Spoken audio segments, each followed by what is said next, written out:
I don't film myself standing, making the lunches and doing the homework and doing all of that. Doesn't mean that it's not happening. Doesn't mean I'm not a present mum. I actually am considering moving out to like somewhere a bit more rural, some space, get some chickens. Bailey, he's the sweetest guy. Nothing bad to say about him. Great guy. It's just crazy to me because I feel like I still get told that I've had BBL and nose job accusations as well.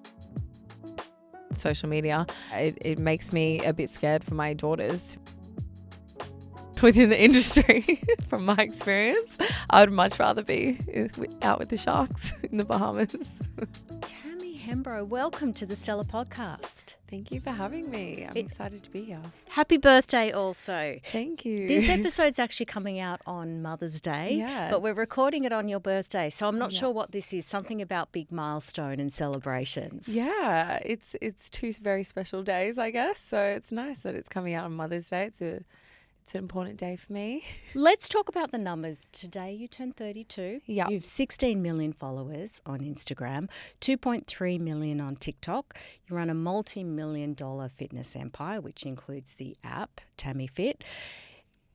You are now set to tackle one of your biggest fears on an upcoming reality show. We'll talk about that in a moment. And as we've just mentioned, you have 3 children. That's a lot to fit into any life, much less one that's just rounded out 32 years. Yeah, it's definitely a lot. It can be a bit of a juggle sometimes, and it's a bit of a balancing act. I wouldn't say it's ever balanced, but you know, you just try and do the best that you can. And it's a work in progress, isn't it, Yeah. too, in seasons of your life. I'd like to talk a little bit also about your age and 32 and the demographics. Yeah. Because you were one of Australia's what we would call then influencers. That influencer economy was in its very early stage, so you're very much a pioneer. So you've had lots of people, really tens of millions of people growing up with you.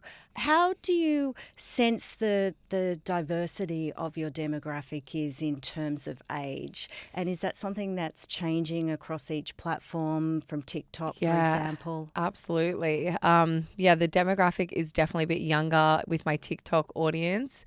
And then I have people that have been with me from day one. I have a lot of people that are around the same age as me that have sort of been my like OG ride or die from day one, which I love. I have a very broad audience, and it's kind of nice because I feel like I sort of am towards all those different demographics. Like I have like on TikTok I post like really silly stuff and maybe shows a bit of my like more like younger, immature sort of side. But it's so much fun. And then, you know, I have my like mum aspect, and then I have like fashion and fitness and all of that. So yeah, I definitely have a very wide demographic, and it's really nice. It kind of goes back to that balance equation again, doesn't it? How do you then find something like this, say talking to legacy media, where it's something like a media organisation like Stella, or if you're doing a television interview or speaking to a newspaper or a magazine, is that something that feels more outside of your comfort zone than talking on your own platforms? Yeah, definitely. I feel like doing anything like podcasts or radio or like reality television, which I just did, is so outside my comfort zone because I'm used to, you know, filming on my phone like in my house where it's just me. And I think a lot of people don't know as well. I'm very shy, especially when I don't know the people I'm with. It can take me a while to come out of my shell. I'm quite a quiet, shy person. And then online, I feel like I don't really come across that way because I'm in like my bedroom or, you know, in my living room, and I'm with my kids or my best friends and my family. I think people that don't work in the industry are always shocked at how shy and quiet and quite introverted a lot of people can be despite the public-facing nature of their role. As you say, people would be surprised to hear about. Yeah, well, there's been so many times throughout my like the 10 years or plus I've been on social media, and I'll meet people and they're like, wow, like you're so shy or you're so quiet. And I'm like, yep, like I am. It just kind of shows how people really only get like a little glimpse. Like they get what I post online. They don't really get me as a person. What do you think would be some of the biggest misconceptions about your assumptions that people have, apart from the fact that they would be shocked to know that you are more shy than they would have anticipated? Yeah, I feel like that's definitely one of the main ones. I feel like people always think I sort of have it all together a lot, which I don't, or that I'm trying to portray that I have it all together, which I'm definitely not. I feel like people sort of forget that I'm just a human. I'm, still living and making mistakes and growing and learning and going through life just as anyone else. I mean, definitely also I think in these environments like social media where there is still that degree of anonymity, and would hope that people walking past you on the street or in a shopping centre aren't necessarily saying some of the nastier things that people might slide into your DMs or say in the comment thread. We've obviously having a big national conversation about social media. Do you think people are starting to reflect a bit about how we speak to one another, or I just sound like I'm totally naive here? Well, for me, I mean, the trolls and the hate and comments and this and that, I've been getting since day one. So that's not like a new thing. I do feel like people are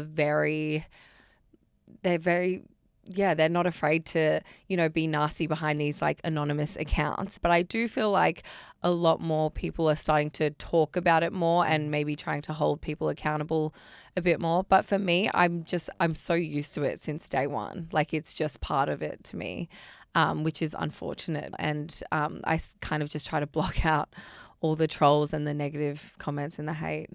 Do you have any advice? Do people come to you and say, somebody's saying about this about me, or someone that I know is getting really bullied, or I know somebody that's been in the centre of a cancel culture moment? What sort of advice do you give to people, given you've had to become so bulletproof in a way yourself? Yeah, well, I just feel like for me, when I first started out, I had some really big things happen, and there was all drama and controversy around it, and, all the trolls started coming in, and I was told like the more people that love you, the more people that hate you. So it's sort of, it comes with just being more well known. But what I sort of like to tell people is that these people are usually projecting something from their own insecurities, their own life onto you. They don't actually know you as a person, so you can't take it personally. So do you ever have the instinct to respond, or because that human instinct of people misunderstanding you and you think that's not who I am at all, or that's not right? Yeah, absolutely.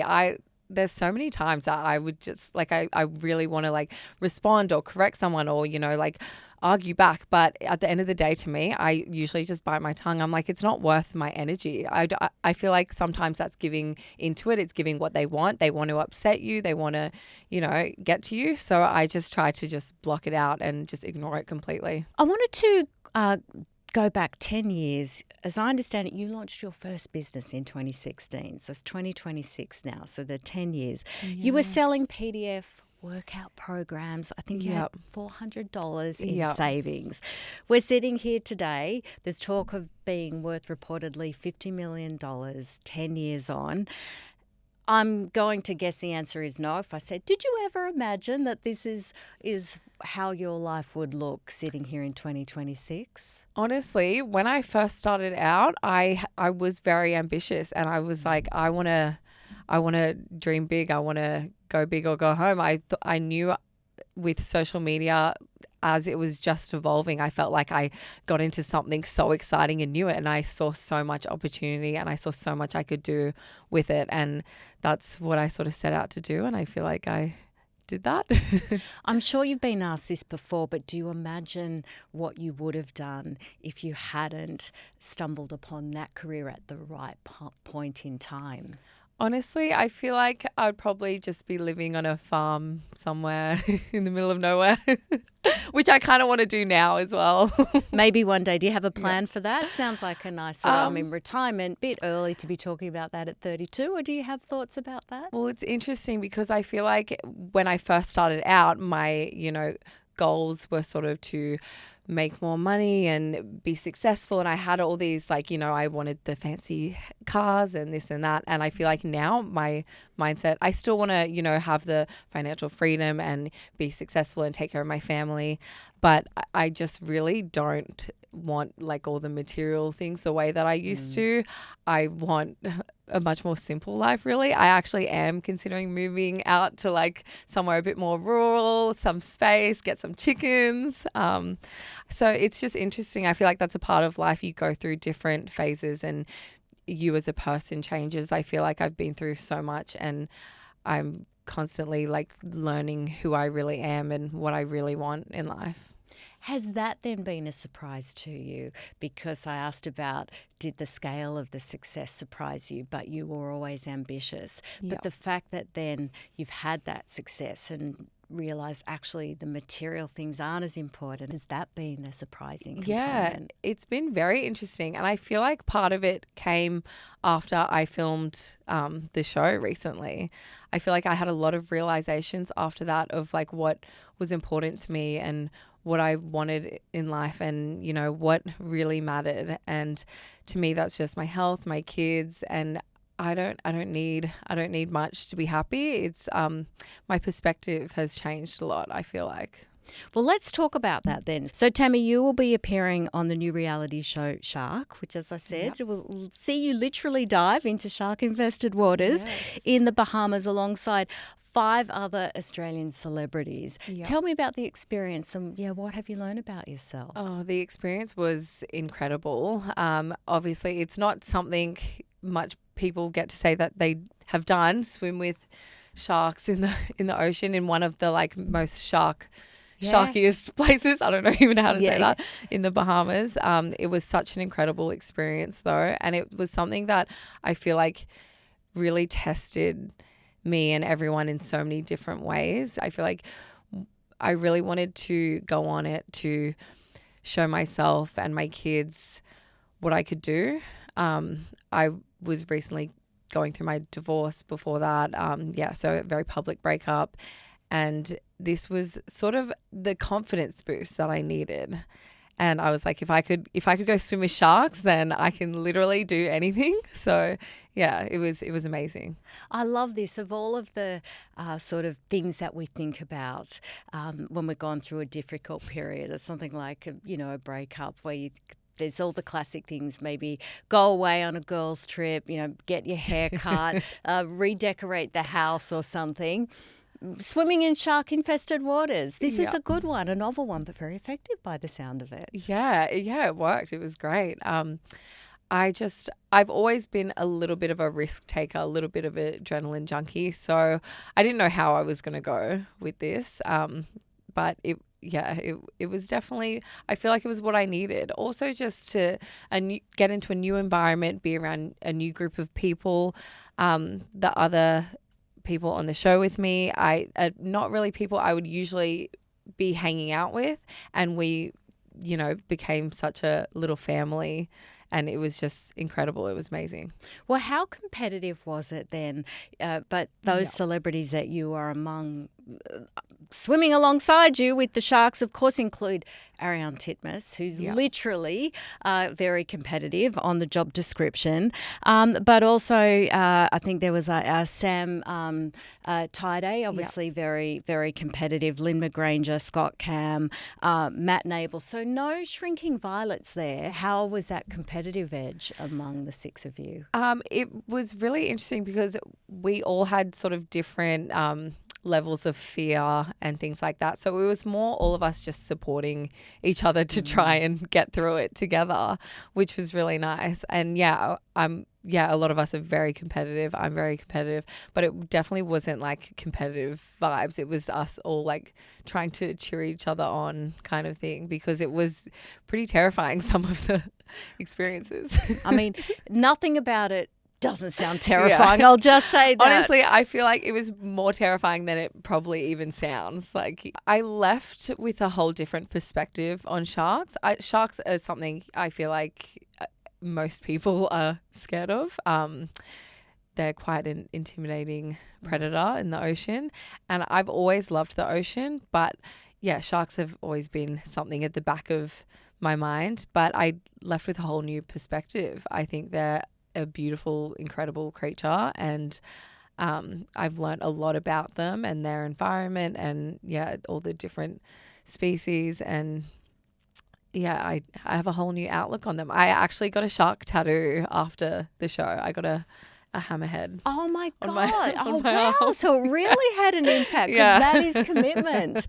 Yeah. Okay. Yeah. Because it's good to hear what you're saying. Obviously, living here in Australia, shark attacks are unfortunately a part of our life. So even though this was shot in Bahamas, there would be, parts of the world where that's just a crazy thing. I went to the Bahamas because never going to encounter a shark back home. But of course, for Australians, it's a very real fact of our life. Yeah, and I feel like a lot of it comes down to I feel like people need to be more educated on, what sharks are like, and swimming at dusk and dawn, and after it's been raining where there's murky water and things like that. There's so many different things that I feel like a lot of people don't know about, which we learned a lot about while we were in the Bahamas as well, which was really interesting. But yeah, it was just, there was so much that I didn't know about sharks, because I feel like people just look at them and think that's like a terrifying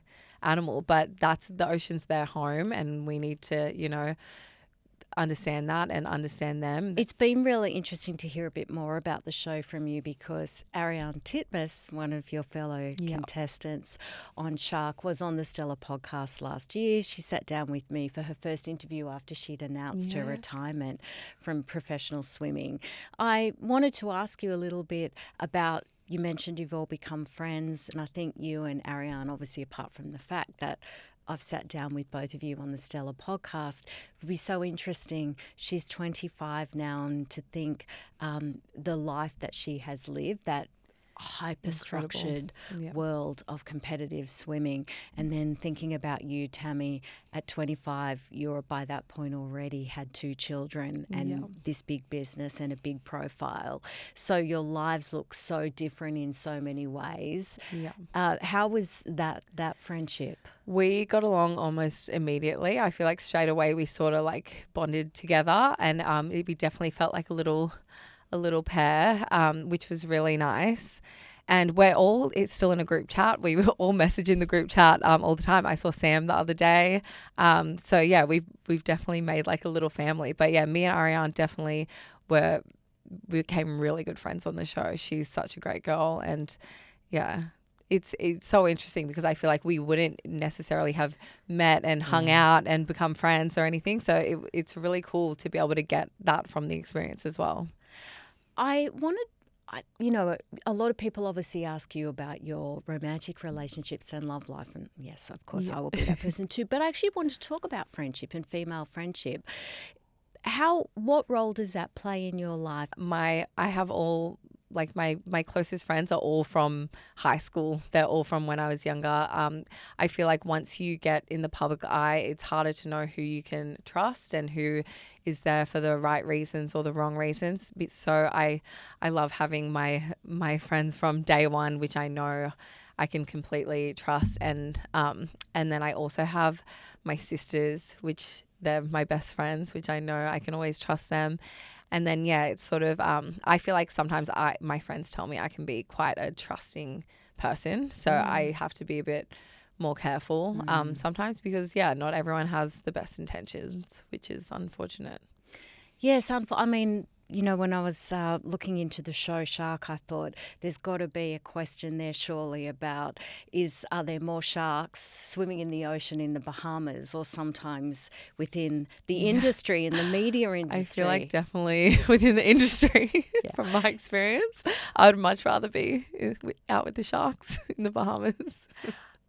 I asked you before about how you feel about if there's misconceptions or trolls. and the disconnect between who you really are. What about for some of those people that you've spoken about in your life and your friends and your family? Do they struggle at all with the perception that people have? Yeah, I feel like a lot of my friends get really frustrated when they see certain things online because they're like, that's just not who you are. They want to like argue back for me and, stick up for me. And I always just tell them like, no, it's okay. But yeah, I feel like because they know me so well and they know how wrong people's perception of me can be sometimes, like it really is frustrating to them as well. Yeah.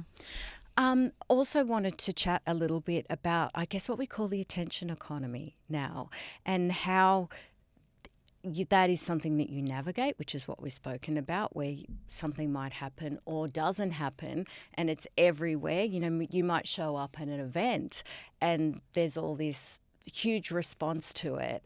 But then there's obviously times where that's also how you have built a business and been so clever about the way that we've spoken about being really one of those very first influencers before it even became a mainstream idea in Australia. So how, Tammy, what's your understanding of the attention economy?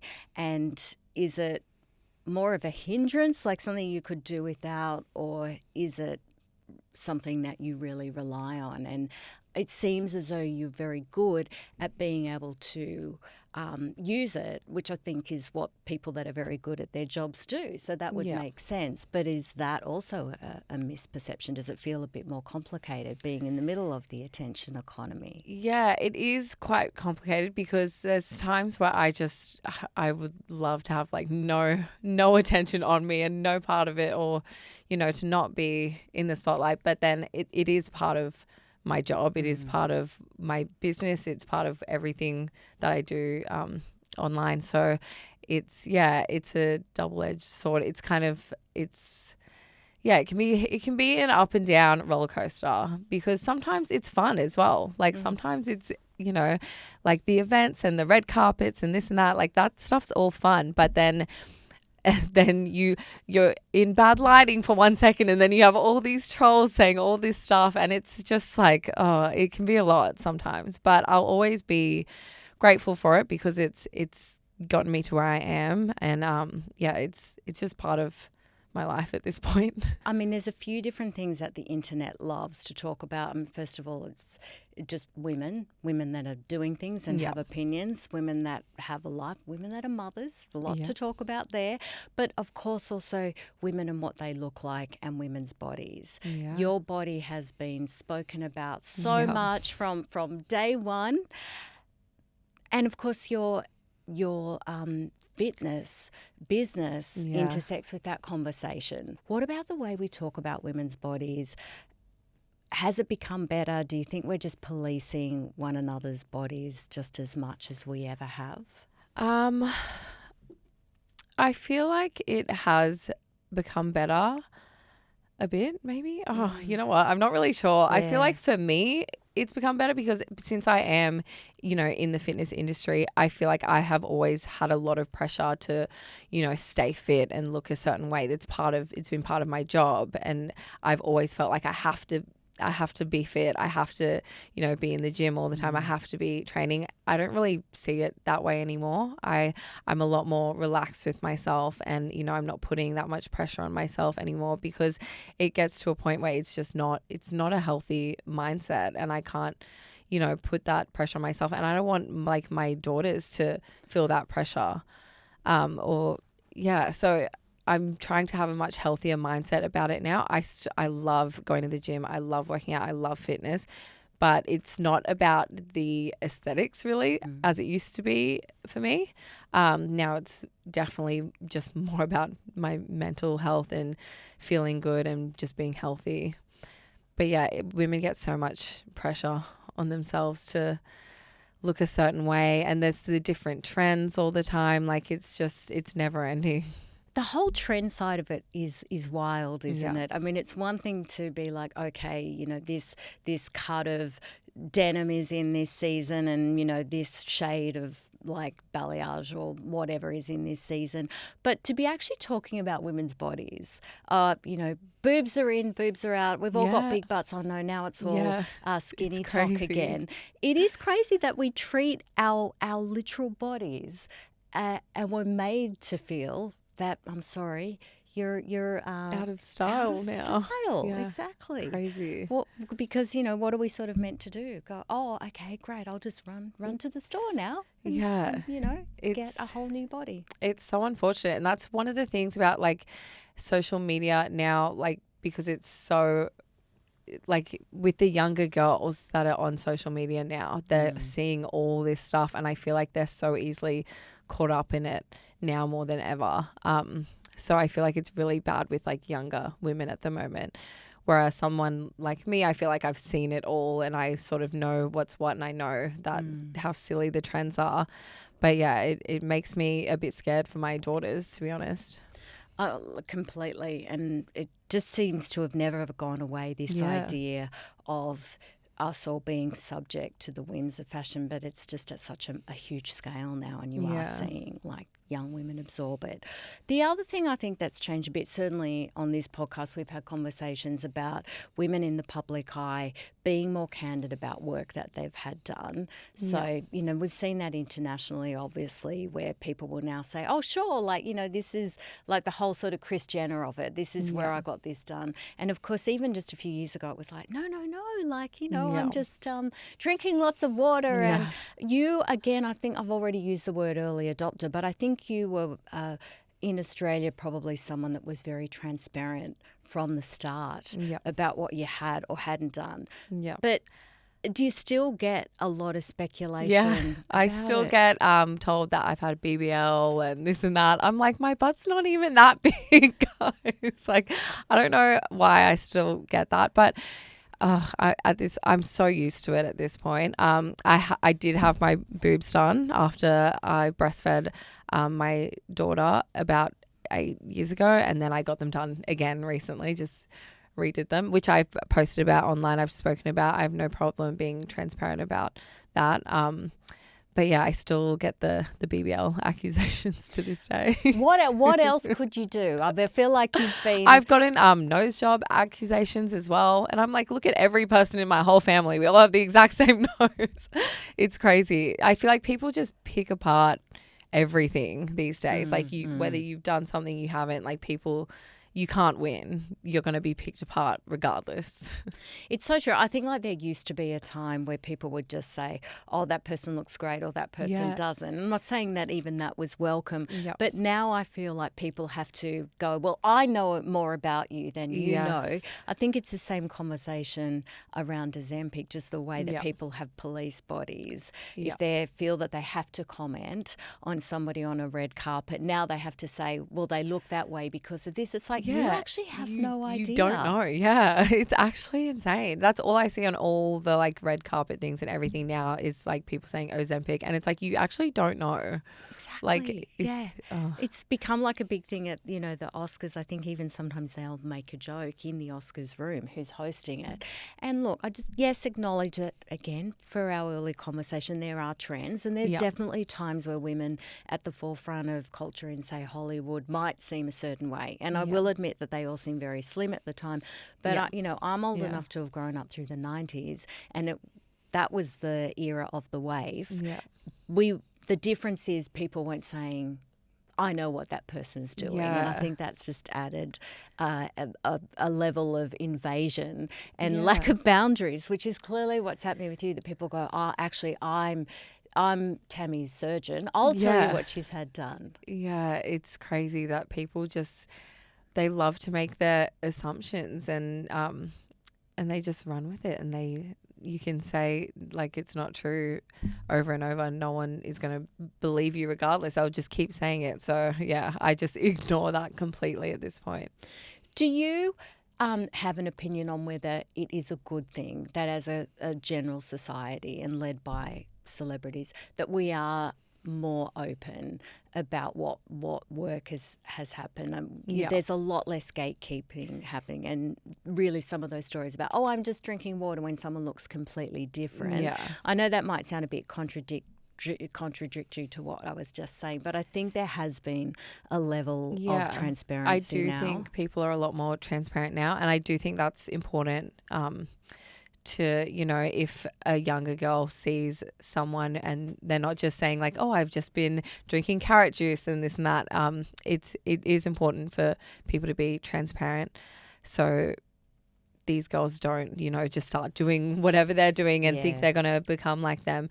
But I also don't want people to think that they need to get all these things done. So it's tricky, because on one side I'm like, it's important for you to know what these people that you're looking at have had done or haven't had done, but it's also important to know that you don't need to get these things done. Exactly. I think it's a little bit like what we were chatting about before, about wanting to sometimes rebut or respond to something in the comments that's completely wrong. Yeah. Knowing that there's that instinct to set the record straight, but that you're amplifying it. I think it's the same thing with these conversations. It's important to set it straight, but there is a risk that turns into a how-to guide for someone that's really vulnerable. Let's talk a little bit, being Mother's Day, about your experience of motherhood. You were a very young mum. You were only 20 when your first child, Wolf, was born. Was that something that you had always wanted, to be a young mum? It was not. It wasn't like I did just get pregnant, but I knew as soon as I fell pregnant, I knew I was so excited. I knew I was going to be a great mum. I was really excited from the minute I found out. I mean, I was asking you earlier, could you imagine what your life might have been if you hadn't had the career path and the early success that you've had? I guess the ultimate what if for anyone, I mean, I'm a mum of two, is what if that hadn't happened at that moment? What if that little person hadn't come into your life at the exact moment? It's probably hard for you to imagine who you would be if you hadn't had your first child at 20. Yeah, it is really hard for me to even imagine that, because I feel like I've grown up with my kids. I feel like they've always been there. They're a part of me. I couldn't imagine my life without them. I mean, it's always for somebody that everybody feels that they know. That word balance again. Navigating that balance between how much you let people see into your life as a mum of three and how much you shield that. Yeah. How have you, I mean, imagine it's changed over the time that your first child was born. It's really difficult because I feel like I love sharing my life online. And, you know, even my kids, like my older ones, Wolf and Sass, they love being in TikToks and this and that. Like they have so much fun with it. But it's difficult because I do want to pull back sometimes. But then if I pull back, I'm accused of not being a present mum, not being around my kids, because that means I'm never spending time with my kids because I'm not constantly posting them as much. Because I feel like I have been posting them less. And that's the comment I've been getting at the moment. And I'm like, you have no idea. I don't film myself standing, making the lunches and doing the homework and doing all of that. Doesn't mean it's not happening. Doesn't mean I'm not a present mum. You don't see every single interaction of my life. So it's a bit frustrating. And then I do share certain moments and then I'm accused of, it's just, you can't win. So I was just thinking this is the definition of setting women up to fail and you can't win. And it's so true, isn't it? Because you're damned if you do and you're damned if you don't. But of course, there's also people that would be loving both sides of it. There would be people that really love having that glimpse, of course, with no judgment or expectation attached. And then other people that when you're not documenting those moments, just assume that you're getting on and living your life as maybe, hopefully, so are they. Yeah. But, that's a really, I think, interesting point about the judgment on mothers. There is, I think, a certain brand of judgment that's reserved for a mother, any mother. But for you, there is exactly what you were talking about, because then when you're out, so that might be at Coachella, it might be at the red carpet premiere for Wuthering Heights. There's people then going, why aren't you home with your kids? It's really frustrating because I feel like sometimes you feel as a mother, you feel like you can only be a mother or you can't be, everything, which I feel like I'm often put into a box like I'm one thing or the other, where no, I'm all these things. I'm multifaceted. I have different aspects of my life. I'm a complex human being, like everyone else. And I don't like being put into a box of I have to be at home with my kids all the time, or if I'm away from them for an event, for a solo vacation, for whatever it may be, that means I'm a bad mom, because it really doesn't. And it's, these people are seeing, again, like a small glimpse into like a full life. So it's just a shame that people make judgments on something they really don't even know anything about. Now, your mum and you live together. Yeah. I love this. At the moment. Yeah, So, it's so good. I mean, your multi-generational family, how is that playing out? It's really nice. I don't think I'll ever let her leave. I think I'm going to at some point get like a compound and just have all my family on it, all of us all together. No, I'm very close to my family, so it's nice. And, it takes a village raising kids. And with me, like, that's the thing about me as a single mum. I don't have the partner to rely on. Yes, I do co-parent, but it's different when it's, in the one household. So it's nice. My mum definitely helps me out with the kids, which I'm so, so grateful for. I wanted to ask a little bit about the co-parenting and the blended family with your two children, with your ex Reese and then with your ex Matt. How these things are, every family is obviously different, and things can look harmonious, but I know also as a single parent things can be more complex than they seem. How have you been managing that, and how does that work within your family dynamic? Yeah, I mean, obviously the most important thing is the kids, and for me it's just all about trying to keep everything as calm and peaceful and happy and civil as possible. But yeah, it definitely comes with challenges and ups and downs and, different periods that are more challenging or easier than others. It's definitely a constant sort of learning curve as well. Yeah, it's not the funnest thing to have to do, to co-parent, but it's something I've been doing for a while now. So at this point, I just want happy kids. My kids are loved. My kids are safe. My kids are happy, and I just want everyone to get along. And yeah, I just want peace. But I've been lucky. I've had a pretty good relationship with my co-parents. So it's been pretty good. What does Mother's Day look like for you this year, do you I'm think? hoping to go on a little staycay with the kids. But yeah, we never do anything crazy. They're so sweet. Even this morning on my birthday, Posey gave me one of her toys as her present. And then Wolf gave me one of his toys, and then Saskia had a whole art project made. But even I've been like forgetting it was my birthday coming up. I mean, you have a lot going on. I can completely understand that. I mean, how do you go for their birthdays? I feel like I'm very low key. So I have a system that they're allowed a birthday party, like a big birthday party every second year. So with like all the school friends and all everything. And then the next year it's family, or like they can choose like, a couple of friends, and we do something small, but it's not like the big party every year, because I mentally cannot handle that time zone with like 30 kids. Like, it's my worst nightmare. Especially when you have three. Yeah. I mean, full, like, hats off as a mum of two. Yeah. Yeah, definitely. But yeah, I definitely do like more low key, and no birthday parties this year, so I'm happy. Oh, that's it's a year nice. off. I mentioned before, people ask you about your love life. You talked about Shark coming into your life at a time when you were dealing with the aftermath of a breakup and a marriage that your ex, Matt, described as short-lived. Yeah.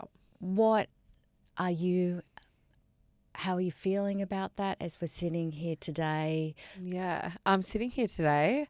I am just grateful for the whole experience. I've learned so much through that experience. I feel like the way I look at it now is it's honestly something I needed to go through to learn, what I even want in a partner, what I'm willing to accept. I learned a lot about myself. I went to a lot of therapy after that. So it was a excruciating experience at first. It was really, really difficult when I was first going through it because I wasn't, telling the public about it. It was very difficult to sort of put on a brave face and pretend that everything was okay. I started having panic attacks. I was really not okay for a while. But I can gladly say that I'm in such a better place now, and I'm grateful to be out of that, and I'm grateful for everything that I've learnt. Had you been to therapy before? Yeah, I had been to it before, never like for a prolonged time. And then after this breakup, it was just so necessary for me. I couldn't even go to the grocery store without breaking down. I was in such a terrible place. Someone would like say hi to me in public, and my nervous system was just so fried that I would get I would break down immediately. It was crazy. I've never experienced anything like that in my life, and I feel like it was just the trauma of the relationship and the breakup, and then just trying to deal with the public and everything after it. It was just a lot. So therapy was amazing. I couldn't recommend it enough to everyone. That public that you talk about, that adds a whole other layer to it. Navigating something that profoundly upsetting, traumatic, but then knowing everyone's wants to know what's happened, there's speculation. There's also then the other person speaking about it. Yeah. Which there's been a lot of really untrue things said. So I just like to let people talk, because I feel like a lot of people throughout my whole life, like they'll try to, use my name or use me to leverage to get publicity, essentially. So I like to not give them any attention on that. So I let them say and do whatever they want, and I just keep living my life. But yeah, dealing with any breakup is already like so difficult, and then doing it in public with everyone with their assumptions and their opinions, it just makes it 10 times harder.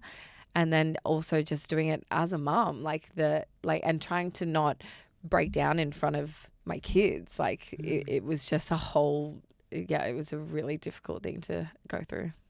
How much are your kids, not just with that aspect, like the speculation or navigating a breakup in public, but just generally with your profile, are they aware of yet? And is it something that you have to explain things to them in terms of dealing with media coverage or somebody, approaching you and interacting with you while you're out with them? Yeah. My older two are definitely very aware of it. They get it. I feel like they're so used to people coming up to us, and they're just very used to it now, and they don't mind it at all. They think it's a bit weird that people know who I am, but they're just so used to it now. So it's not really a problem at all with them. Obviously Posey's a bit younger, so that's something she'll sort of become aware of as she gets older. I mean, speaking about high profile and public speculation, your relationship with AFL star Bailey Smith, what can you tell us about that? Bailey, he's the sweetest guy, nothing bad to say about him, great guy. It's just crazy to me because I feel like in any situation, a woman going on dates after being separated and then breaking up is normal. That's normal. And for me, I just get called every name, and I just get, it's the trolls love to hate on it. And I'm like, I'm just a normal girl. I should be able to date at some point. And at that point, it had been a long, I think as well, because I didn't announce my breakup until quite a long time after it happened. So it seemed like a shorter period maybe, but still, even then, I'm like, these people have no idea. They have no right to comment on my dating life. It says more about the double standard that Yeah, exists. it's such a double standard. I feel like if men did the exact same thing, which I have, like men in that I know have done the exact same thing, that are in the public as well, and no one says a word about it. But yeah, women are held to such a different standard. I know I haven't always made the best relationship choices, and I'm fully aware of that. And I'm a human being. I'm growing, I'm learning, I'm living, I'm making mistakes, and I'm starting again, and, probably will make more mistakes. What's your relationship with the idea of love and relationships today? I love love. I feel like I'm a lover girl. After my breakup, there was a really just dark period where I just, you know what, I thought I was like sworn off love forever. And I was just so cynical about everything. I just felt like you can't trust a man. Like I just had all these different things that I had to work through in therapy. But I love love. And I feel like now as well, I'm a lot more aware of what I want and, not rushing things and things like that, and just being more aware and observant. I think as humans, if we're thinking about who's out there, there's already a lot to think about. But one thing arguably for you then to be factoring in is the profile of that other person. And is this going to create a whole other media storm? Is that something that you also then have to be conscious of? Yeah, I feel like it's so difficult sort of being in the public and dating and, choosing a partner, because again, it even comes down to if the other person has like good intentions, and I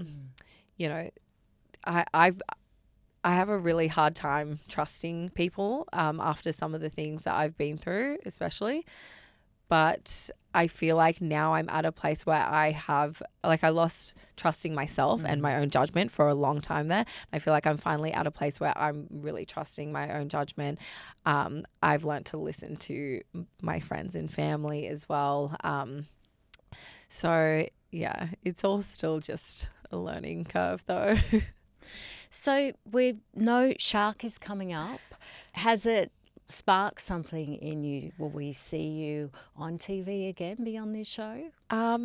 Maybe. You never know. It was definitely something so different for me though, but it was kind of fun as well. It was, I'm interested to see the show when it comes out with everyone. I definitely am excited for what the future holds. I'm just sort of taking it day by day. I definitely have a few little exciting projects coming up, but I'm just, sort of in my growth healing sort of era, just sort of finding my feet again after everything. I feel like I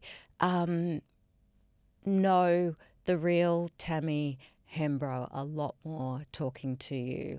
I guess the final question would be, if I were to ask you, who is the real Tammy Hembrow, how would you describe her? Oh, that's such a tough question, because I feel like I'm so many things, and that's the thing. I'm not just a mum. I'm not just an influencer. I'm not just the gym girl and all these different boxes. I'm so much more complex. But yeah, I'm just a girl at the end of the day. Like I'm really just a normal girl. Yeah. Well, happy Mother's Day to Thank you. Well, thank you for having me. I appreciate it. It's a pleasure. And Shark premieres on Sunday, May 31 at 7 o'clock on Channel 9 and 9 Now. Tammy, thanks for joining me on the Stellar Podcast. Much.